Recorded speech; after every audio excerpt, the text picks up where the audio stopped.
तो भाई लोग, जिंदगी का सच्चाई ये गीत में आप सबके सुनाई। निर्गुण भाव बा, कैसन बा आप सबके सुने के मिली। जिंदगी का जो सच्चाई बा, केतनो कमैबा कुल छोड़ के हेजे जाए के बा, सुने के मिली। तो अच्छा लगा तो एगो लाइक जरूर कर जा। तो सुनल जा कैसे कहल बा। हर केतन तू कमई बधनवा जोड़ के, और जाए के बा एक दिन कुल छोड़ के।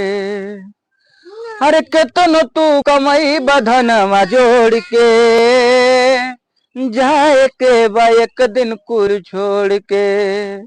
अरे हवा न लगी तोहर अलगा, बाजार का मतलब होला अमीर गरीब के। कही बसवा कड़ोलिया, कहार का मतलब बाटे अमीर गरीब के।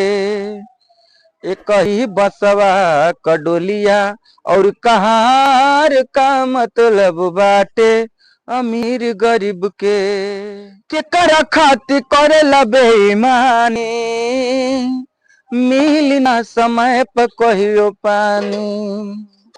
अरे के कर खातिर करे बेईमानी, मिली ना समय पर कहियो पानी। समय न केहू रह जी तुहार का मतलब बाटे अमीर गरीब के। बसवा क डोलिया और कहार का मतलब बा।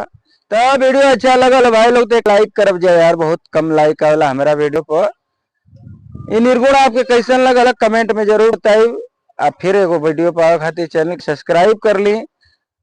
फिर मिले एगो सुंदर वीडियो के साथ, तब तक खातिर जय हिंद, जय भोजपुरिया समाज। वीडियो के शेयर जरूर करी।